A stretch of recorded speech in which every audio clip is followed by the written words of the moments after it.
گھوڑا میرے سفر میں رہتا ہے، کبھی اس طرح مجھے ستایا نہیں، کبھی مجھے اس طرح ستایا، آج ستایا ہے، آج میری نافرمانی کی ہے تو مجھے ایسا محسوس ہو رہا ہے میں نے بھی کہیں میرے رب کی نافرمانی کی، مجھے یاد نہیں لیکن کہیں تو کہیں میں نے کیا ہے، اس لیے میں نے 2 رکعت نماز پڑھ لی، رب کی بارگاہ میں توبہ کر لی، اب چلو ذرا بیٹھ کر دیکھتے ہیں رب نے میری توبہ قبول کی ہے۔ خادم بولا آپ چلے، آپ گئے، حضرت فضیل بن عیاض گھوڑے پر سوار ہو گئے، گھوڑا مطمئن ہو کر کھڑا ہو گیا۔ حضرت فضیل بن عیاض نے خادم سے کہا دیکھا رب نے میری توبہ کو قبول فرمائی، پھر اس خادم سے کہتے ہیں اپنی زندگی میں اس بات کو یاد رکھنا، اس بات کو دماغ میں محفوظ رکھنا، جب تم میں سے کوئی نافرمانی تمہاری کر رہا ہے تو رب کی تم نے کہیں نافرمانی کی ہوگی۔ اب ہم سوچیں ذرا، ہمارا بیٹا نافرمان ہے، ہماری بیوی ہم سے نافرمانی کر رہی ہے، تو کہیں نہ کہیں ہم نے خدا کی نافرمانی کی ہوگی، کہ اسی کی سزا ہمیں مل رہی ہوگی کہیں نہ کہیں۔ اور یہ سوچنے کے بجائے ہمارے حالات کیا ہے، ہمارے حالات کیا ہے، کبھی امام صاحب کے پاس دوڑائے، کبھی پیر صاحب کے پاس دوڑائے، کبھی عامل صاحب کے پاس دوڑائے، کوئی لیمو لے آیا، کوئی پانی لے آیا، کوئی فلاں چیز لے آیا، حضرت دیکھیے وہ بڑی نافرمان ہو گئی، ایک تعویذ بنا کے دی تھی کہ فرما بردار ہو۔ ہمارے حالات ہیں کہ ہمارے حالات تو اتنے بدتر سے بدتر ہو چکے ہیں، تعویذ جو جائز کا ایک ذریعہ تھا اس کو خدا سمجھ بیٹھا۔ معذرت، اجازت کا مطلب یہ نہیں کہ تم اس پر پورا بھروسہ کر بیٹھو، خدا کی ذات کو چھوڑو، خدا کی ذات کو چھوڑو، جو آپ کو تعویذیں تقسیم کر رہے ہیں، کھول کے دیکھیں آپ ہمارے گلے میں تعویذ کیوں نہیں پڑی ہے؟ سارے زمانے کو لکھ کر دے رہے ہیں، کیوں نہیں پڑی؟ یہ ایک ذرائع ہے، اسباب ہے، یہ آپ کی تجارت کو بحال نہیں کر سکتی، یہ آپ کی تجارت کو بحال نہیں کر سکتی، آپ کے جو گھر میں جھگڑے چل رہے ہیں اسے درست نہیں کر سکتی، یہ فیوز و بردات ہے، جواز کی حد رکھی گئی ہے، اس کا مطلب یہ نہیں کہ ہم اسے خدا سمجھ بیٹھے معذرت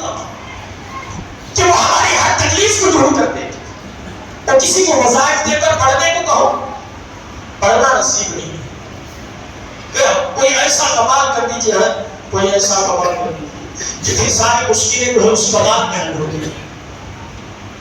اور اس کو نیمبو کاٹ دو خوش ہو جائے گا، اب ہو جاتا ہو جائے گا۔ زندگی کے احوال ہیں، ہمارے زندگی کے احوال ہیں ہمارے،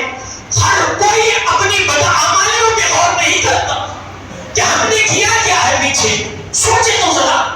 جو آج ہمیں عذاب کے طور پر مل رہا ہے، ہم تو کہہ رہے ہیں کہ اللہ کے رسول صلی اللہ تعالیٰ علیہ وسلم کی امتی ہے، ہم کو بندر نہیں بنایا جائے گا، ہم پر آگ برسایا نہیں جائے گا، واللہ قسم خدا کی ہم امت محمدیہ ہیں، ہم پر کوئی عذاب نہیں ایسا آ سکتا،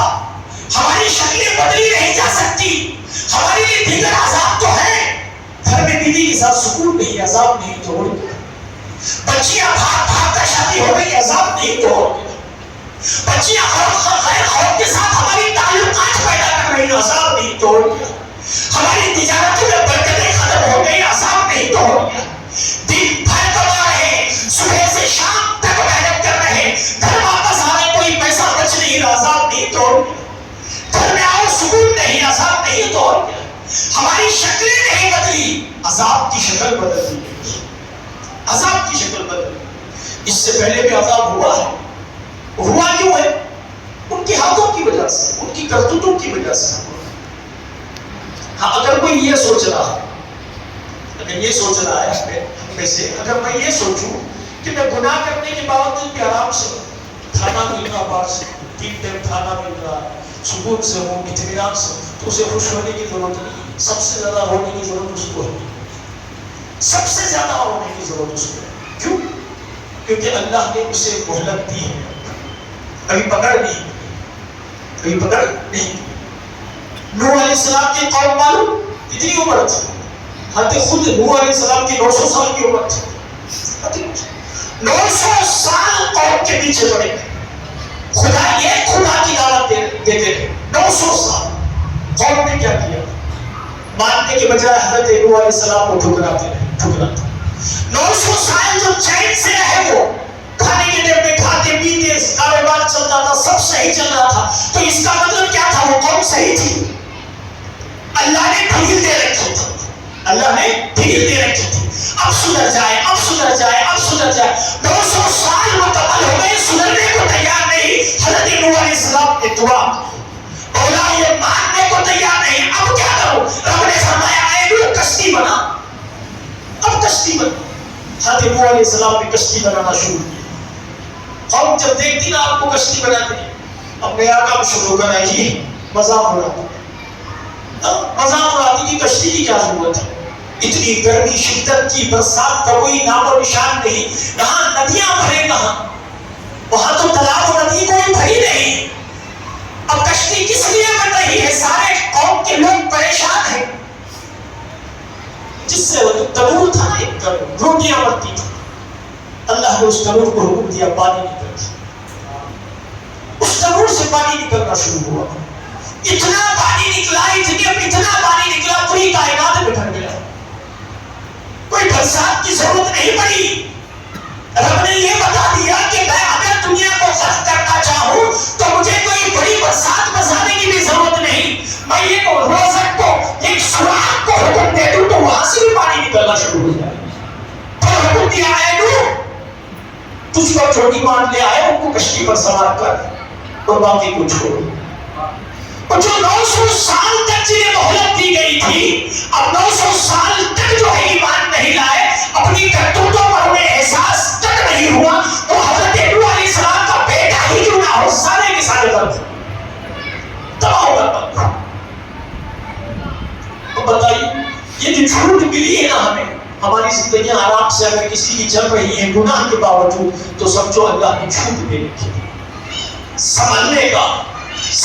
کا طریقہ ہے کہ کہیں نہ کہیں ہمیں یہ محسوس ہو جائے کہ ہمارے گناہ کو کس دہلیز پر لے جاتے ہیں